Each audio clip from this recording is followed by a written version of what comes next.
Estamos ya de vuelta acá en las 8:45. Abordamos el segundo tema de la noche y vamos a hablar acerca de la actual legislatura y que pues bueno, todo iniciaba digamos normal, caminando en el 2019 cuando tomó posesión esta legislatura. Pasó enero, febrero, pero oh sorpresa, en marzo nos agarra la pandemia y después todo lo que se vino, tener que ratificar estado de emergencia, calamidad, aprobar presupuestos para los programas para combatir el COVID, en fin, todo lo que ocurrió este año en la actual legislatura y que pues bueno, sobresaltos y muchas cosas que hay que abordar y señalar, pero pues mañana hay un punto importante.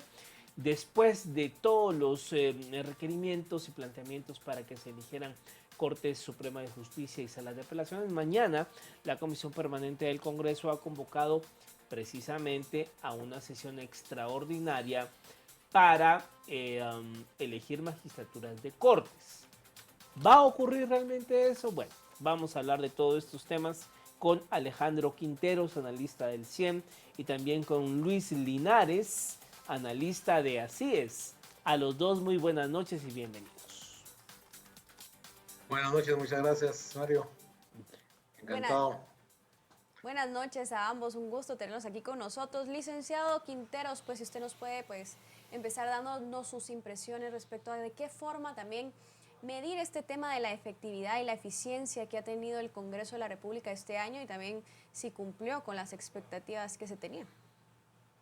Bueno, tradicionalmente se suele medir esta productividad, por así decirlo, a través de la cantidad de decretos que una legislatura va sacando cada año. Sin embargo, esta es una medida muy simplista y quizás hasta incorrecta por el hecho de que pues hay todo tipo de decretos. Por ejemplo, este año han habido varios relacionados a los estados de sitio y de calamidad y a sus prórrogas, y esos van sumando, cada uno de ellos es un nuevo decreto. Entonces esta medida se queda muy corta.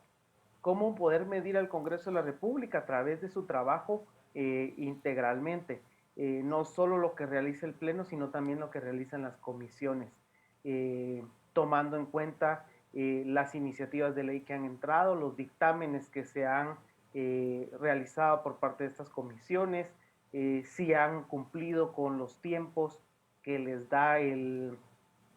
da la ley orgánica del mismo organismo legislativo para poder llevar a cabo estos dictámenes. Hay una serie de cosas ahí, el presupuesto, su propio presupuesto, su ejecución presupuestaria, y todo esto lo hemos hecho ya nosotros con la Alianza por un Congreso Eficiente, y estamos ahorita con el cierre del año empezando ya a medir el final de la legislatura. Lo hicimos a mediados de año y pues la pandemia hizo que fuera totalmente atípico y que el Congreso no sesionara con la regularidad debida en algún momento. Y pues la agenda legislativa que ha estado ausente como tal no ha tenido una correlación como debiese. No se han ido agotando los temas, sino que se han ido quedando ahí pendientes, y uno es el tema de la elección de cortes de apelación y Corte Suprema de Justicia, que lo ponen para el día de mañana en agenda. Ahora bien, licenciado Linares, ¿considera usted que precisamente partiendo de este punto, de esta sesión que se ha convocado de forma extraordinaria para el día de mañana, cree que sí se va a tocar este punto de la elección de magistraturas de Corte Suprema de Justicia? Pues mire, yo creo que en el Congreso pues todo se puede esperar, ¿verdad? Así como sucedió con el presupuesto, que de la noche a la mañana es aprobado sin mayor discusión. Entonces es posible que hayan ya hecho los arreglos del caso para tener los listados que les conviene, porque de la elección de magistrados de la Corte Suprema y de las salas de apelaciones, pues yo creo que con este Congreso no podemos esperar mucho, no podemos esperar buenos frutos de un árbol que está podrido, y lamentablemente esa es la situación del Congreso de la República. Como decía el licenciado Quinteros, pues no se puede medir la eficacia del Congreso por números de leyes, no es una cuestión cuantitativa, sino que por la calidad de las leyes, la calidad del debate, la calidad del análisis legislativo y sobre todo la calidad del comportamiento de los parlamentarios. No importa si en un momento dado no aprueban ninguna ley, pero cumplen porque al final de cuentas tampoco es necesario tener una producción constante de leyes, pero hay en Guatemala una presa de leyes que son importantes, tanto en el ámbito económico como en el ámbito social, el ámbito de seguridad, el ámbito de la justicia, pero el principal problema que tiene el Congreso es la falta de decoro, de responsabilidad y de austeridad o discreción en el gasto, en la forma como se comportan ante un pueblo que la mayoría vive en la pobreza y una buena parte en la miseria. Y ellos se comportan con un descaro y con una arrogancia que ofende a la ciudadanía. Y por eso no debe extrañarnos que en la medida en que sigan esos comportamientos, pues tendremos en Guatemala reacciones que quizás van a ser cada vez más violentas. Ahora, licenciado Quinteros, digamos, si comparamos con legislaturas de años anteriores, también podemos decir que este Congreso ha sido pues muy distinto a otros, o digamos la forma de actuar, esa eficiencia ha sido de cierta forma similar. En general similar, realmente el debate legislativo se ha venido perdiendo de varios años para acá, lo que se vio hace un par de décadas o incluso antes, lo que podemos ver en registros anteriores, es muy diferente a lo que tenemos actualmente. Recordemos las funciones principales del legislativo, esa representación ciudadana, esa legislación y la fiscalización. Y si lo vemos desde esas tres perspectivas, ninguna de las tres se ha estado cumpliendo con lo que la ciudadanía requiere. La ciudadanía requiere que el Congreso sea sus ojos en el gobierno para poder hacer esa fiscalización, que haga esas leyes que son las reglas del juego, en donde podamos no solo vivir con armonía, sino tener condiciones para poder desarrollarnos. Y en la parte de representación lo mismo. La representación incluso se ha llegado a confundir con congresistas pues ahí pidiendo obras para sus distritos, pidiendo plazas, pidiendo este tipo de cosas que no cabe dentro de la función de representación que debiera existir.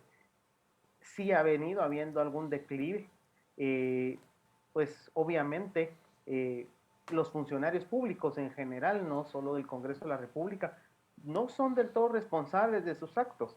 Y eso lo podemos ver en el Ejecutivo, en el Legislativo, en el Judicial y en todas las entidades del Estado, inclusive municipales, en donde hay funcionarios que prácticamente hacen lo que quieren y que no ven responsabilidad sobre las consecuencias de sus actos.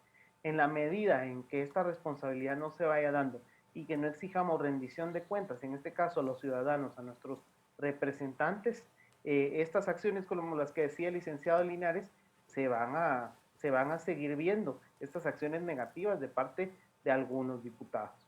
Claro, no todos, siempre hay algunas honrosas excepciones, quizás muy pocas, pero pues realmente somos nosotros los ciudadanos los que tenemos que exigir, porque dentro de nuestro sistema republicano y democrático y representativo de gobierno, el contrapeso al Congreso de la República somos nosotros.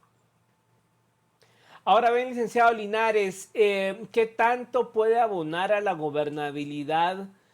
Porque estamos, digamos, ya a las puertas de iniciar un nuevo año y pues un nuevo periodo de sesiones.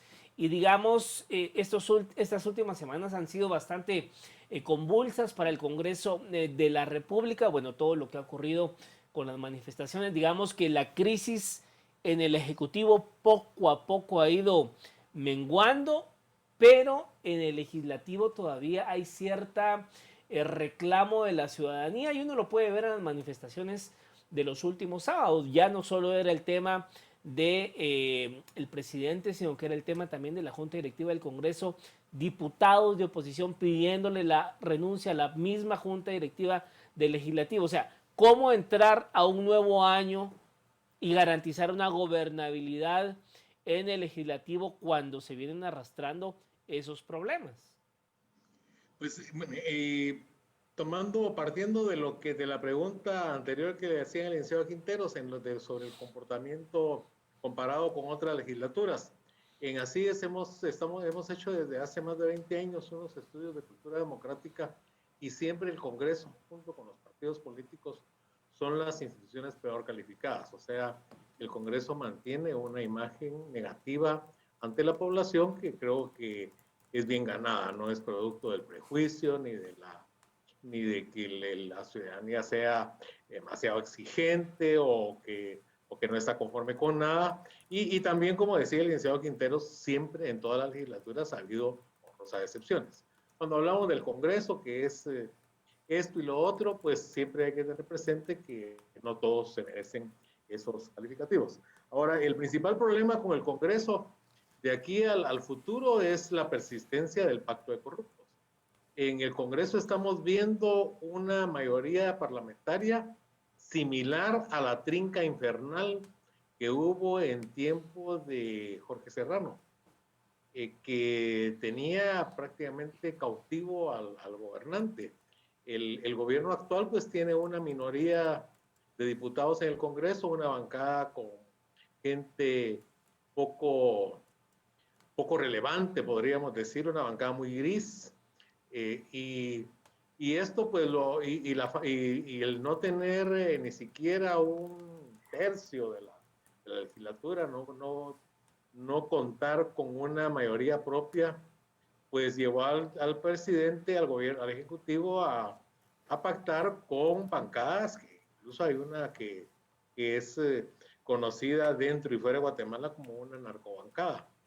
Entonces, esto va a continuar porque no parece que haya algún mecanismo, algún hecho que pueda forzar, aparte del malestar ciudadano, pero siempre están jugando con el malestar ciudadano, se calman las aguas y entonces vuelven otra vez a una prueba, a tantear, se puede decir, valga la expresión, a la ciudadanía, a retar a la ciudadanía, y si no hay ninguna reacción, entonces otro paso más adelante. Así que yo creo que hay razones para ser pesimista en cuanto en el Congreso va a seguir prevaleciendo este pacto de corruptos que domina el Congreso, que crea mayoría, porque al final esa gente para eso llegó, no llegó para hacer un buen gobierno, no llegó para cumplir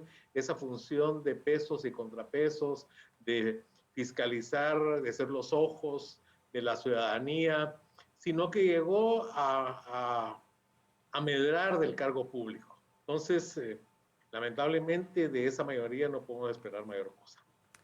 Ahora, licenciado Quinteros, digamos, se llevó a cabo la elección de junta directiva este año. ¿Y qué nos dice esa junta directiva? ¿Qué incidencia podrá tener sobre la agenda del próximo año dentro del Congreso de la República? Y también hablar un poco podemos decir si se han perdido las alianzas que tenía el partido oficialista también para lograr pues ciertos votos o acuerdos dentro del Congreso de la República. Pues básicamente en la junta directiva han quedado los mismos, con un cambio, pero se mantiene la misma estructura base. De hecho sale un bloque, un par de bloques ya no decidieron apoyar, pero buena parte del bloque UNE se ha sumado. Entonces, el legislativo inició más o menos con unos 87 votos a favor de, digamos, del grupo que está con el oficialismo, y el resto, pues, disidentes. Y en esta última elección de junta directiva ya fueron 107 votos. Entonces podemos ver que más bien el oficialismo ha sumado, y dentro del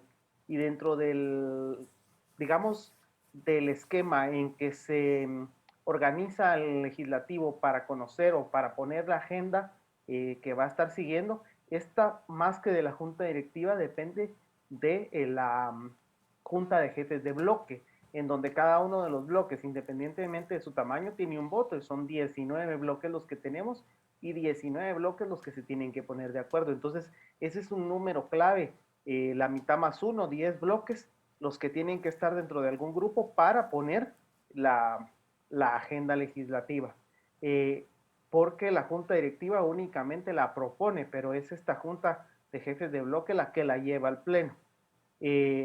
A esa hay que ponerle mucho ojo. Se le pone mucho coco a la junta directiva, por así decirlo, pero dejamos por un lado la junta de jefes de bloque, en donde cada bancada tiene una representación, y ahí están incluso los de la oposición, que pues tristemente algunos se dan baños de pureza cuando no han sido los mejores gestores previamente, y algunos otros pues están presentando como antagonistas del oficialismo. Sin embargo, no están presentando ninguna opción nueva para la ciudadanía, no están presentando opciones de austeridad, no están presentando opciones de eficiencia, cuestiones que son tan necesarias en este momento. Y lo vimos en la aprobación del presupuesto de la Nación.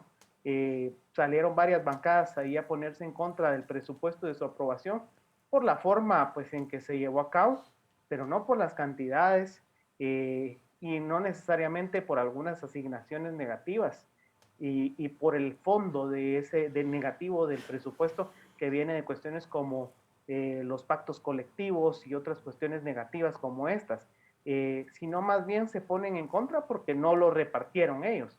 Y eso es triste, ver que la oposición actúe de esa manera, más que representar las necesidades del ciudadano en un año tan difícil, buscar eficiencias, buscar austeridad y sobre todo buscar responsabilidad en el gasto público. Ahora bien, licenciado Linares, digamos, legislatura tras legislatura, cada 4 años, pues pareciera que los guatemaltecos terminan, más, no sé si decir engañados o más decepcionados del Congreso anterior, y va llegando un nuevo Congreso y terminan más decepcionados del anterior. O sea, pareciera que esta es la de nunca acabar. Se han pedido reformas, las personas, la población quiere votar por un listados uninominales, conocer el rostro, que se peleen distrito a distrito. O sea, es mucho soñar que el Congreso quiera dispararse al pie. ¿Qué tendría que pasar para que ocurra algo así? Pues yo creo que solamente lo logra la presión social, pero el problema que tenemos es qué oferta política va a recibir, va a tener la ciudadanía, en quienes va a escoger. Porque lamentablemente en Guatemala todo se pervierte. Vimos, por ejemplo, el caso de las comisiones de postulación, que en su momento fueron considerados como una innovación fabulosa de Guatemala en cuanto a una forma de escoger a determinadas autoridades o a las cabezas de determinados órganos del Estado. Pero esto se pervirtió. Ahora se habla mucho de lo uninominal, pero con una política en Guatemala dominada por los cacicazgos locales. Las circunscripciones uninominales van a facilitar en una gran medida en muchos departamentos que los caciques se entronicen. Tenemos el caso de Chiquimula. Ahí había un cacique diputado de muchos años que incluso estuvo prófugo y ahora está sometido a proceso. Él sale de la legislatura y lo sustituye otro cacique. Entonces el problema es, por un lado, una ciudadanía que no tiene opciones, pero por otro lado también una ciudadanía que no es exigente al momento de votar, que se compra lo que le ofrecen.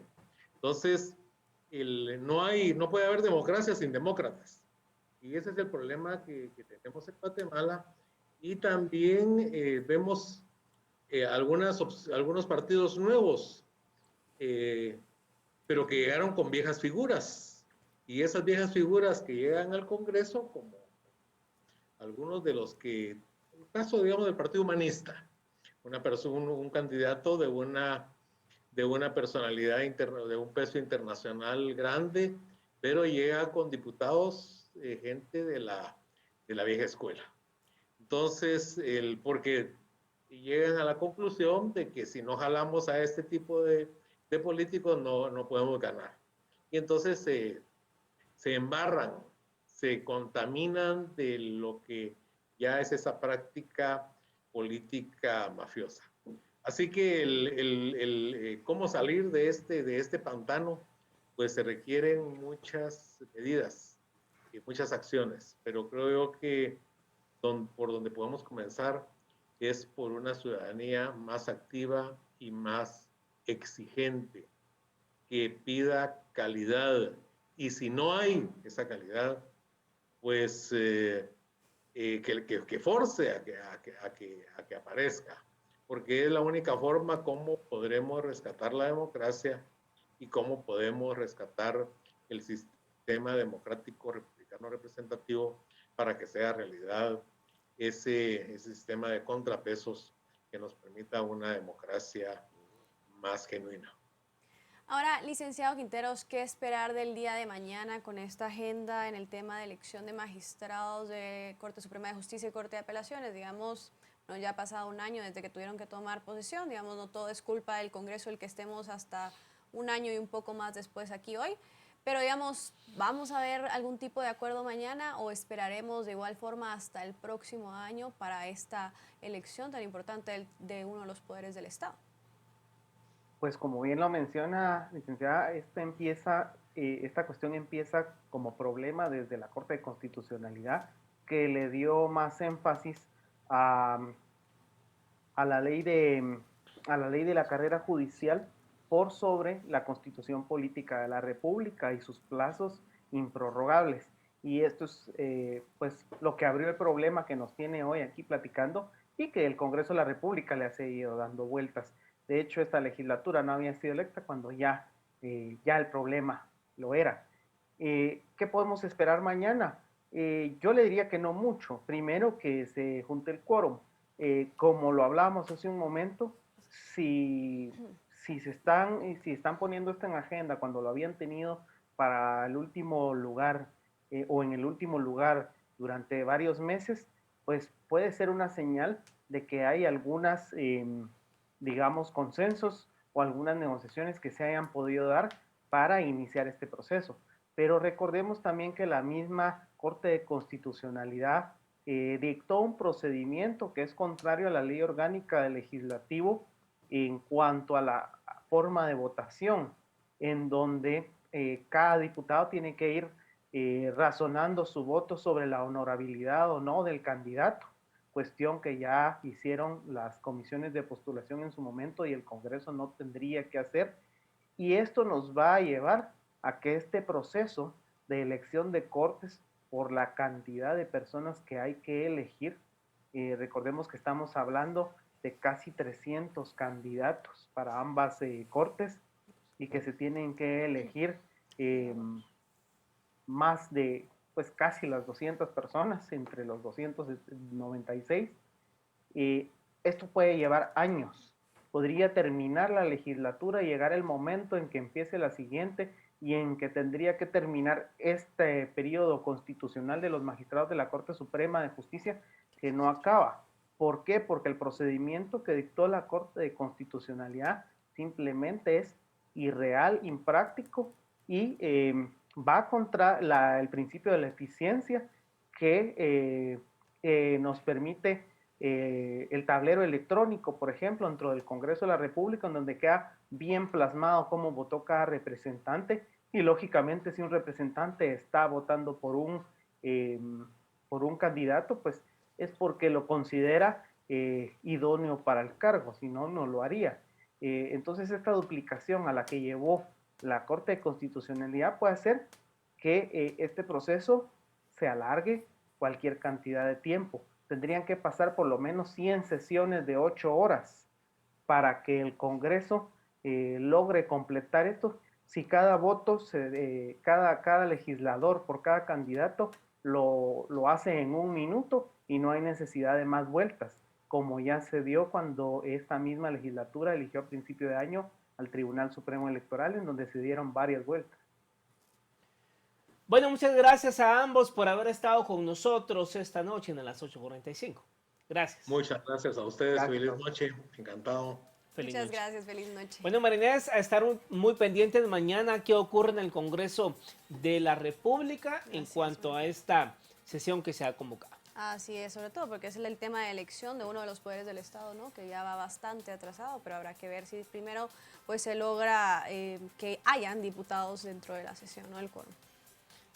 Cosa que dudo. Que la yo también verdad. dudo a estas, A estas alturas, pero bueno, esperemos, ¿verdad? Exactamente. Esperemos mañana.